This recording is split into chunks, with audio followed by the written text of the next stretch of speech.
commencé Ephésiens 5 avec le but de terminer et de clôturer notre année culturelle. Et puis, avec les problèmes de la chaleur et tout, on a dû prendre une petite pause. Donc, on va quand même aujourd'hui terminer ce que nous avons commencé. Alors, ces derniers 10 mois, plus ou moins, nous avons navigué sous la bannière de l'importance du renouvellement de l'esprit, de renouveler notre intelligence. Qu'est-ce que ça veut dire? Alors, notre passage phare de l'année est en Romains 12, 1 et 2. Je vous encourage donc, frères et sœurs, par les compassions de Dieu, à offrir votre corps comme un sacrifice vivant, saint, agréable à Dieu. Ce sera de votre part un culte raisonnable. Donc déjà, cette notion d'être un sacrifice vivant est curieuse et intéressant.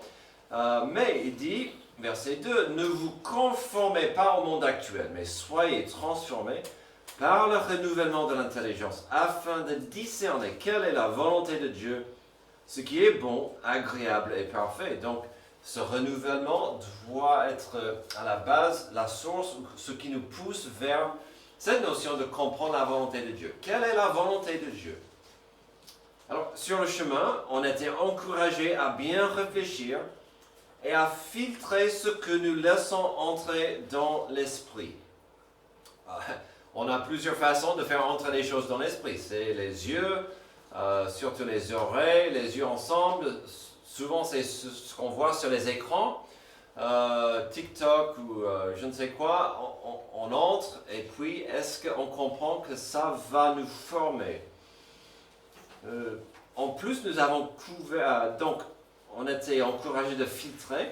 En plus, nous avons couvert certains thèmes importants qui nécessitent plus qu'une connaissance légère. Tout au long de l'année culturelle, on a quand même regardé certaines idées, certains sujets qu'il faut bien comprendre. Plus que juste de pouvoir dire c'est un sujet, mais est-ce que je peux expliquer aux gens que Dieu est là et qu'il n'est pas silencieux, il n'est pas un Dieu absent, il n'est pas un Dieu qui se cache, il est bien trouvable, il n'est pas silencieux. En plus, il est là et il communique à nous. On a vu plusieurs semaines, des mois sur l'importance de comment Dieu communique. À travers sa parole, la puissance de sa parole, à travers des bouches, des porte-paroles. Et puis, on a vu ensuite le message qu'il nous communique. L'importance qu'il veut nous racheter. La rédemption, c'est vraiment l'histoire de Genèse jusqu'à Apocalypse. C'est le désir de Dieu de nous sauver, de nous racheter de notre état pénible d'être dans le péché. Et donc, on a vu ces thèmes, ces sujets. Nous avons aussi vu à la fin que Dieu est là, il veut que nous comprenions notre identité en lui. Si on comprend mal qui nous sommes en Dieu, on aura du mal à grandir, à avancer et d'être renouvelé. Nous avons aussi vu que le plus qu'on comprend qui nous sommes en lui, le plus qu'on verra nos responsabilités vis-à-vis de ce monde sombre et triste. Ce n'est pas assez de dire, oui, je suis un enfant adoptif de Dieu, mais qu'est-ce que ça implique dans ce monde? Oui, je suis censé être sel et lumière, qu'est-ce que ça demande de moi dans ce monde obscur? Alors, pour terminer notre année 2025-2026, nous considérons Ephésiens 5, 1 à 17. Nous l'avons commencé il y a 2 semaines avec 2 questions pratiques et percutantes. La première question, Dieu est-il le guide de mon cœur? On a vu ça dans les 2 premiers versets. Est-ce que je laisse Dieu me guide ou est-ce que c'est moi le chef? Est-ce que c'est ma sagesse, ma connaissance, mon intelligence qui me guide? Et puis, Dieu est-il le gardien de mon cœur? On a vu plusieurs choses qui pourraient m'influencer, qui pourraient me traîner et tirer loin de Dieu. On a considéré l'importance d'accepter, d'adopter même une attitude maniable et ouverte à Jésus en tant que Seigneur de ma vie. Si je ose le dire, une attitude simple d'un enfant qui met sa confiance totale en son Père. Une telle attitude sera nécessaire afin de continuer notre passage au verset 6 à 17. Une telle attitude sera importante si on va apprécier l'importance dans la suite de rester dans une position de grandir dans la bénédiction de Dieu. Donc, je vous invite à avoir une attitude ouverte et simple comme un enfant pour bien apprécier ce passage. Alors, imaginez un astronaute lors d'une sortie dans l'espace. Il est suspendu au-dessous de la Terre dans un silence absolu. Pendant quelques instants, on pourrait croire qu'il est totalement libre, que rien ne le retient. Il flotte. Il peut même avoir l'impression d'être indépendant. Mais cette liberté est une illusion. S'il n'est plus attaché à son vaisseau, il n'est pas plus libre. Il est en train de mourir. Il dérive lentement, sans possibilité de revenir par lui-même. Ce qui semble être une libération est en réalité le début de sa perte. Notre monde nous dit souvent que la vraie liberté consiste à ne dépendre de personne. Tu es libre, fais ce que tu veux. Fais ce qui te fait plaisir. Tu es libre, c'est un monde libre, un pays libre.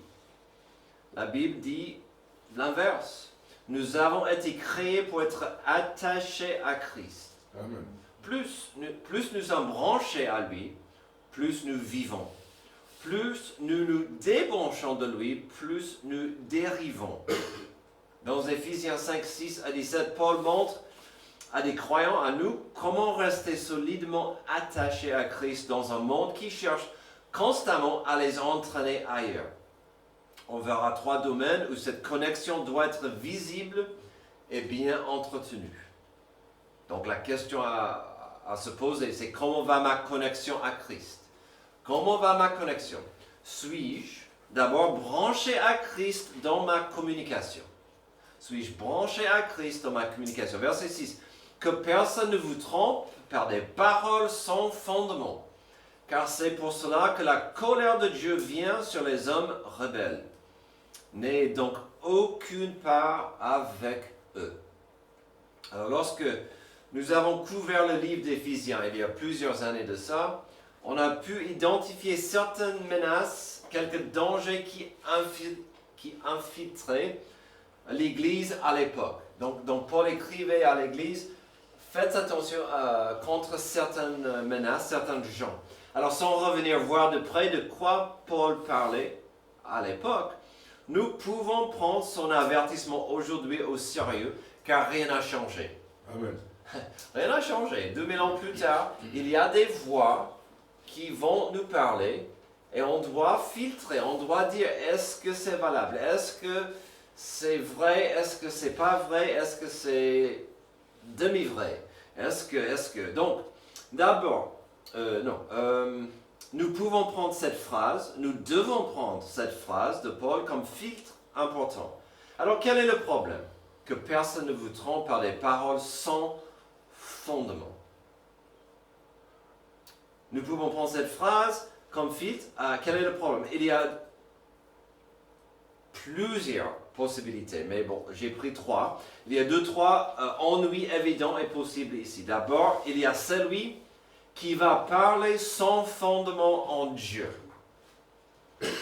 L'expert, entre guillemets, qui est athée ou agnostique ou un adepte d'une autre religion ou une autre philosophie. Donc cette personne qui est expert va dire, il va vous donner un discours pour dire, vous avez tort. Votre foi en Dieu est mal placée parce que Dieu n'existe pas. Voilà, donc un exemple. Votre mal en Jésus-Christ est mal placé parce qu'il était un prophète, un simple humain. Vous devez prier à l'univers puisqu'il n'y a pas de Dieu, mais il y a des ondes mystiques. Donc il y a ces gens qui vont suggérer leur expertise, qui ne connaissent pas Jésus-Christ. Deuxième possibilité, c'est le chrétien qui exprimera certaines choses parfois, et ces choses ne sont pas mauvaises en soi. Mais il faut faire attention. J'ai fait un rêve. Et avec ce rêve, je vais t'aider à vivre ta vie. Je vais, avec ce que Dieu m'a montré dans mon rêve, je vais te guider. Faites attention. Dieu, et puis, la phrase qui gêne certains dans cette assemblée comme il faut, Dieu m'a dit. Amen. Il y a beaucoup qui vont dire, Dieu m'a dit. Mais le problème, c'est souvent, ça continue. Dieu m'a dit de te dire que, et après ça part en vrille. Dieu m'a dit que tu seras béni si tu me donnes un peu d'argent.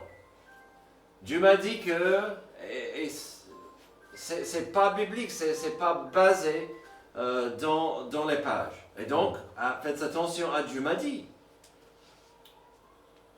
Il y a aussi, j'ai lu dans un livre chrétien, où j'ai vu quelque chose incroyable sur YouTube ou TikTok.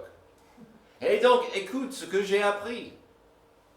Encore, ce ne sont pas des mauvaises phrases, mais cette personne pourrait vous entraîner dans une chasse au trésor bizarre. Amen. Troisième chose, il y a aussi des chrétiens. Non, il y a donc cette personne va simplement ou cette personne va simplement vivre leur vie chrétienne selon leur volonté et leur sagesse. Donc il y a aussi cette personne, c'est en principe un chrétien qui va dire, tu me dis de suivre ce que la Bible dit, mais je connais mieux que toi. Je ferai ce que je veux faire. Je vivrai sans Dieu, sans l'Église, puisque je connais mieux. Et donc, il y a ce chrétien-là aussi qui aurait du mal à suivre dans la belle obéissance à Dieu. La troisième personne, et c'est plutôt ce qu'on voit dans le passage. Paul va parler de cette troisième personne.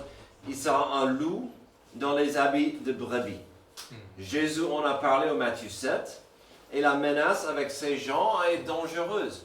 La personne qui va dire, je suis comme toi, je veux te montrer une meilleure façon, une meilleure compréhension de la Bible. Je veux te aider à mieux comprendre la volonté de Dieu. Mais c'est un loup en peau de brebis.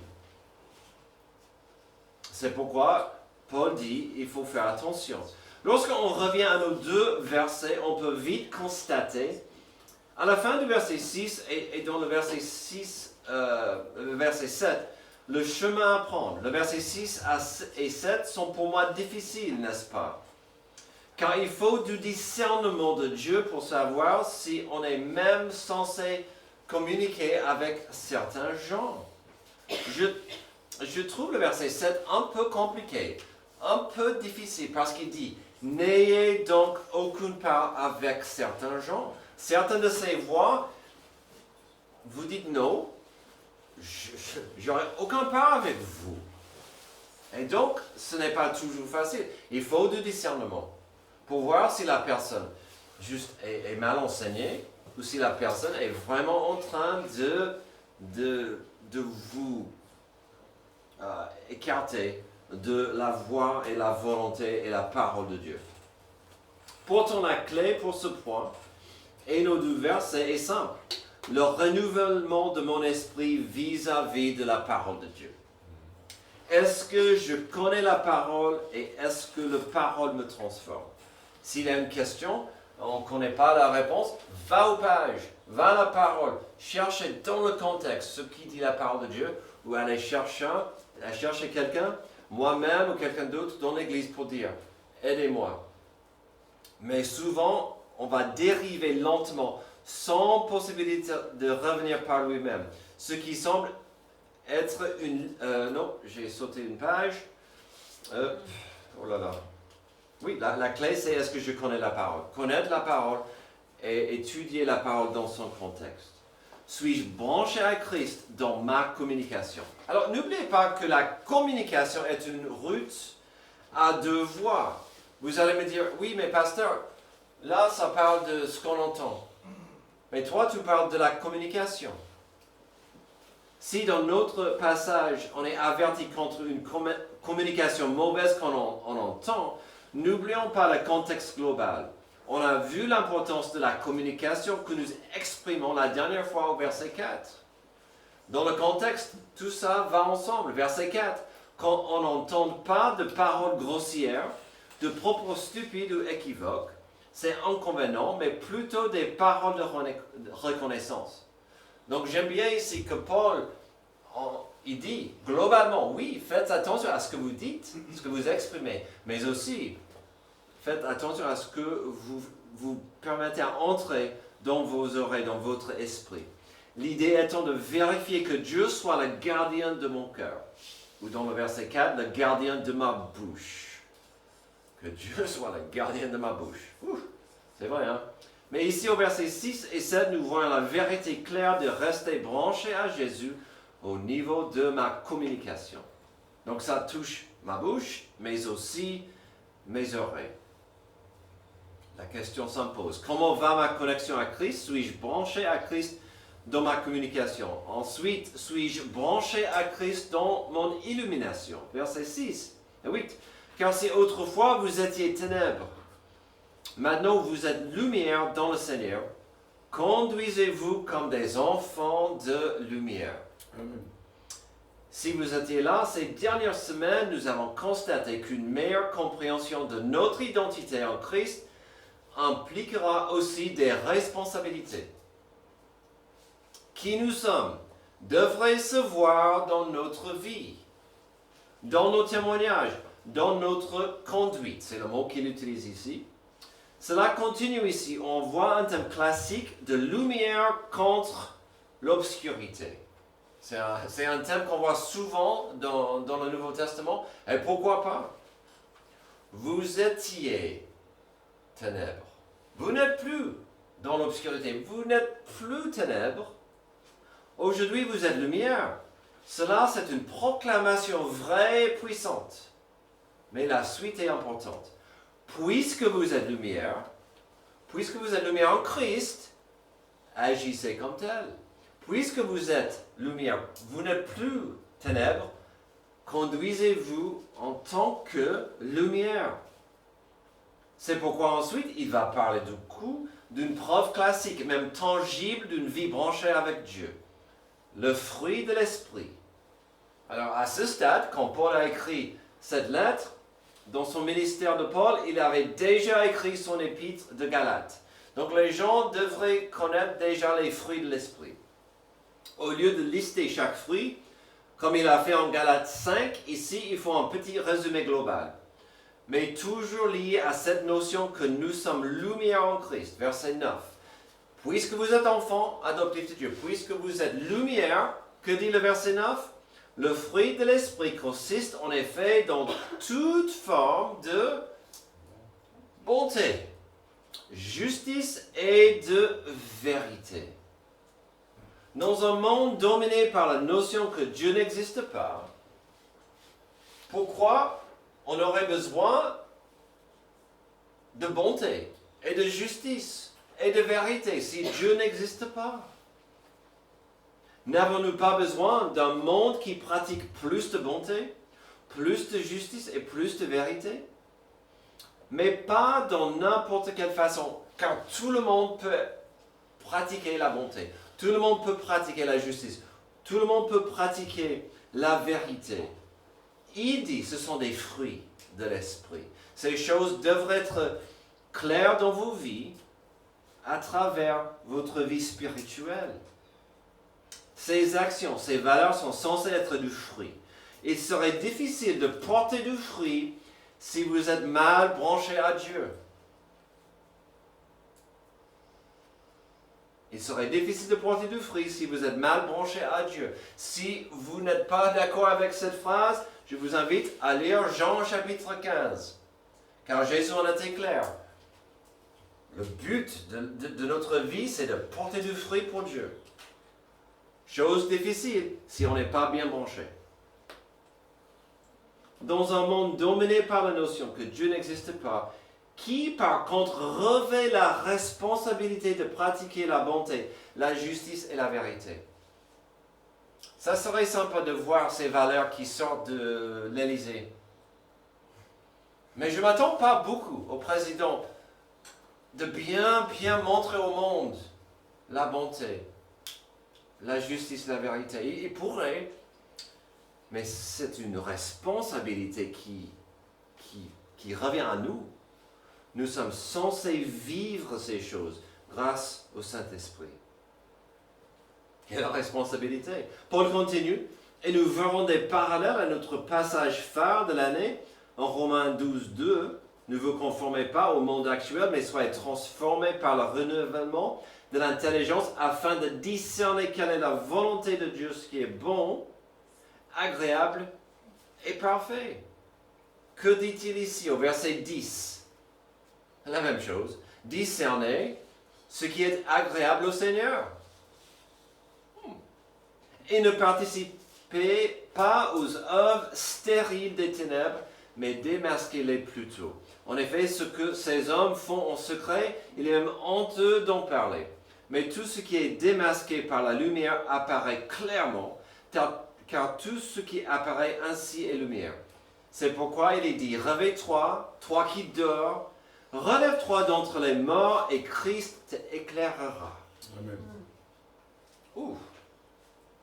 Vous voulez parler de nos responsabilités et ce qu'on doit faire dans ce monde grâce à Dieu? Ici, nous avons un rappel puissant de vivre autrement. Pas dans une manière robotique, suivant des règles et des obligations aveuglement, mais dans une attitude de compréhension de qui nous sommes. C'est-à-dire des sources de lumière grâce à Jésus-Christ. Quand je comprends, je suis un enfant de Dieu adoptif et je suis branché à Dieu, je suis censé briller. En principe, le Saint-Esprit va m'aider avec la justice, la bonté, la miséricorde, toutes ces choses.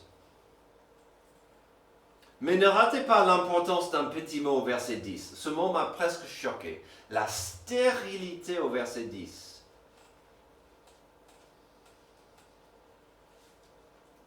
Ne participez pas aux œuvres stériles des ténèbres. La manière de vivre dans la chair selon le monde est stérile.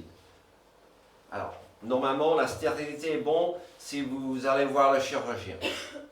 Mais sinon, on ne veut pas voir quelque chose qui est stérile. Il n'y a pas de vie. Cette chose est morte. Sans espoir. Il dit le monde est stérile, noir et blanc, pas de goût. Il n'y a pas de vie, pas d'espoir, pas de pureté. Ah, c'est triste. Alors si on s'arrêtait au verset 13, nous aurions un bel discours d'encouragement de vivre dans la lumière de Dieu et d'essayer de briller dans l'obscurité du monde. Donc jusqu'au verset 14, on a un beau discours. Briller. Dans un monde obscur, briller. Mais encore, la parole de Dieu revient pour me... J'ai pris un coup au verset 14. Il contient un avertissement presque choquant. Réveille-toi. Tu dors.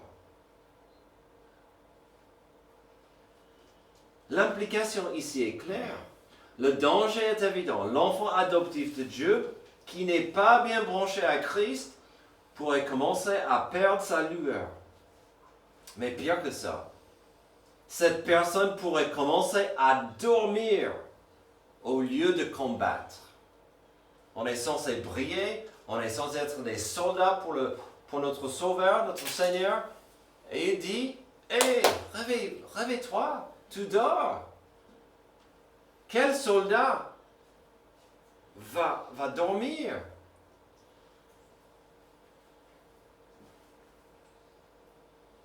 Cette personne pourrait se mettre à marcher dans son sommeil au lieu de faire avancer la cause de Christ. Si ces dernières années, le monde des zombies est devenu très populaire, ici, Paul sonne l'alarme. Réveille-toi d'entre les morts. L'implication est claire. L'enfant adoptif de Dieu pourrait facilement descendre dans le marais pour vivre une vie morbide et obscure, malgré la vie victorieuse et glorieuse que Dieu voudrait pour chacun. Paul dit, je ne peux pas voir des zombies chrétiens. Ok. Les 10 commandements. Ok. Aime Dieu, aime son prochain. Ok. J'ai faim. Non. Réveille-toi, tu dors. Et tu es mort, presque mort. Le verset 14 est un rappel important. Alors, suis-je branché à Christ dans ma communication, dans mon illumination? Terminons avec une dernière question. Suis-je branché à Christ dans ma direction? Verset 15. Faites donc bien attention à la façon dont vous vous conduisez. Ne vous comportez pas comme des fous, mais comme des sages. Rachetez le temps car les jours sont mauvais. C'est pourquoi ne soyez pas stupides, mais comprenez quelle est la volonté du Seigneur. Encore on revient à cette phrase. On doit connaître la volonté de Dieu. Mais avant de voir la fin, on revient à la conduite. Encore, on revoit cette idée claire de où on va. La direction qu'on prend. Ne ratons pas l'importance dans ces mots utilisés ici. Faites donc bien attention à la façon dont vous vous conduisez. Ce n'est pas un mystère que l'on peut conduire sans bien regarder la route. Parfois je le fais, parfois vous le faites, parfois je le vois partout. Les gens ne regardent pas bien la route, malheureusement. C'est bien connu que si vous voyez quelque chose d'intéressant à gauche, souvent la voiture va commencer à aller à gauche. Amen. Si vous... Oh, c'est quoi? Oh, les soldes chez Pizza Hut. Oh, et la voiture va vers Pizza Hut. Amen. Ce qui me gêne encore le plus en ce moment, c'est les gens sur les mobylettes électriques, dans la rue, en main, avec le téléphone. Incroyable. Incroyable. Apparemment, ce sont des chirurgiens. C'est important, ils vont à l'hôpital. C'est urgent. Mais c'est trop facile de errer, de ne pas regarder où on va. Mais plus que l'idée de rester attentif ici, de voir, de regarder où on va, se trouve un thème que nous avons vu depuis des mois. Il dit au verset 15 et 16, « Choisir, ne flottez pas avec le courant, ne laissez pas le monde vous diriger. » Mais comment? Comment est-ce que je ne vais pas suivre tout le monde? Il répond, selon le verset 15, « Par la sagesse. » Ne vous comportez pas comme des fous, mais comme des sages. Et de où vient la sagesse? Alors, ce n'est pas une citation, mais je suis certain que Paul pensait vraiment à Proverbe 1,7.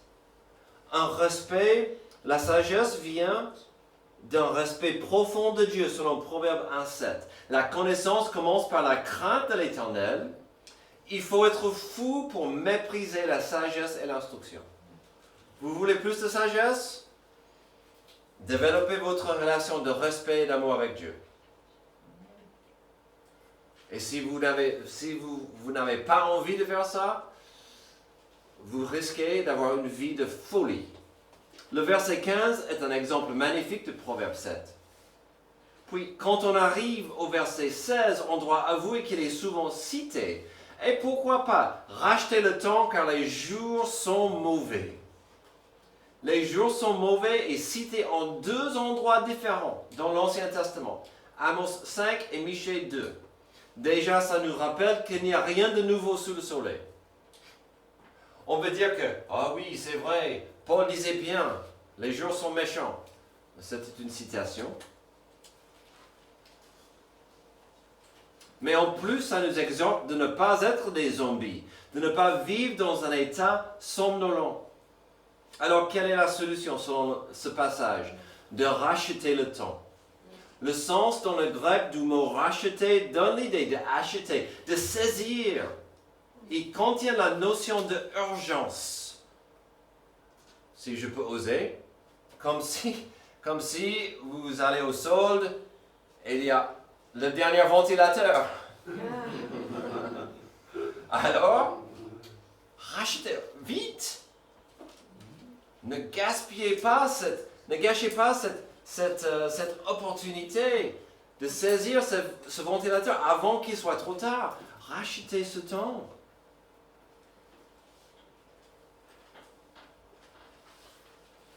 Puis, il y a ceci à considérer.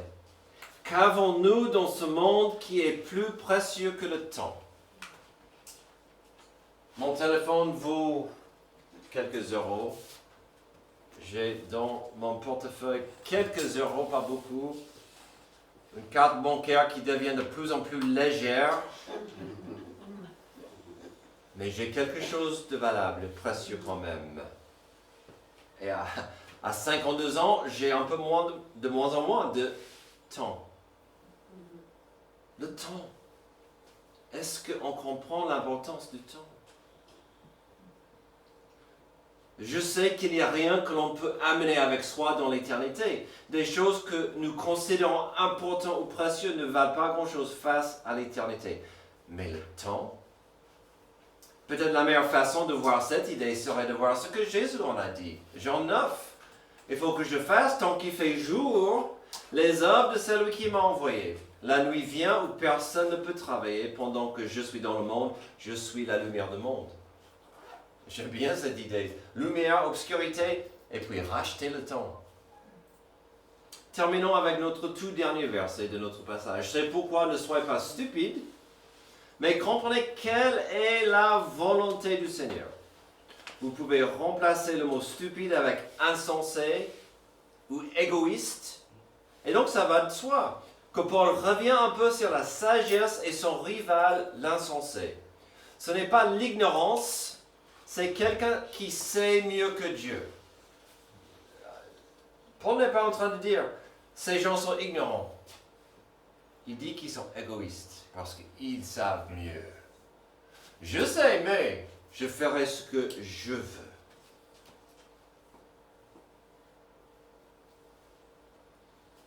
Donc cet avertissement du verset 17 contient deux piliers, deux jambes. L'insensé va gâcher son temps. Il va passer son temps faisant ce qu'il veut sans penser à Dieu. Et cette personne agira sans se soucier de la volonté de Dieu. Y a-t-il quelqu'un de plus égoïste ou stupide, entre guillemets, que ça?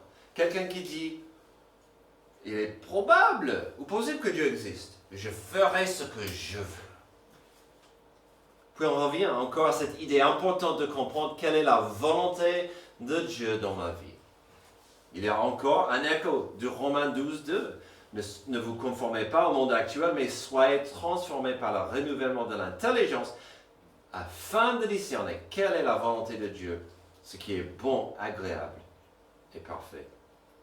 Enfin bref, ce dernier petit passage nous protège dans la tumulte et l'obscurité de ce monde, car il nous oriente vers une vie bien branchée en Christ. Un chrétien branché à Christ ne marche pas au hasard, il marche selon la volonté de Dieu.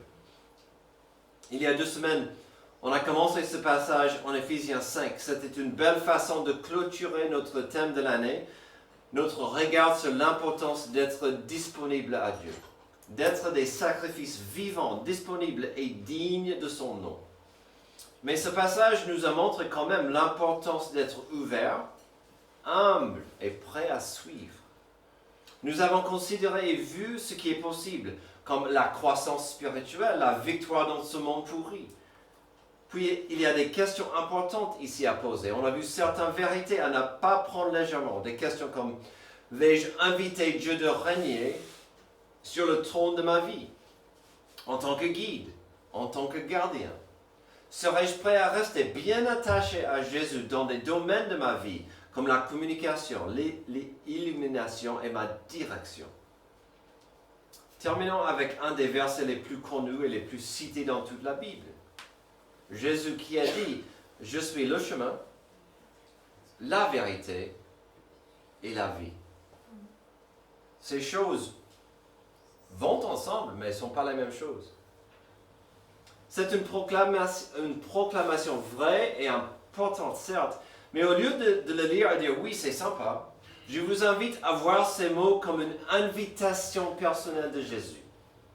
De commencer chaque journée sachant que Jésus-Christ qui vous invite. Vous avez devant vous des chemins, des milliers et des milliers de choix. Jésus dit, choisis-moi comme route, ma direction. Marche avec moi.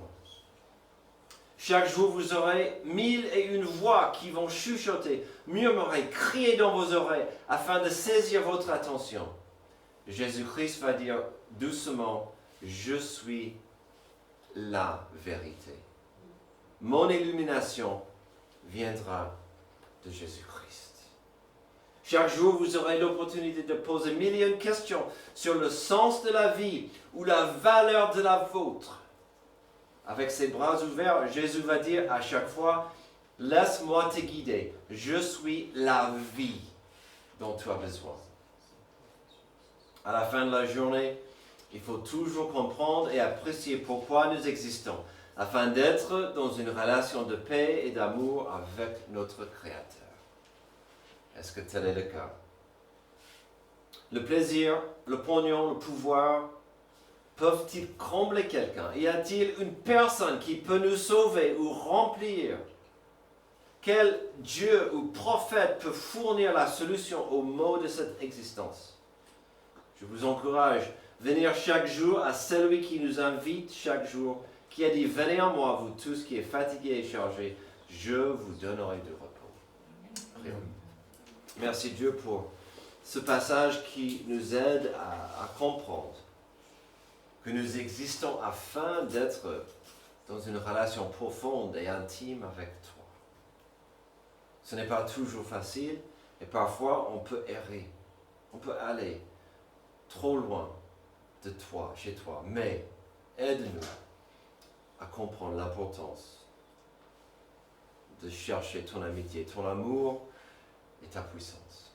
Que nous soyons une communauté qui est toujours branchée à Jésus-Christ, dans l'amour, dans la justice, dans la miséricorde et la bonté.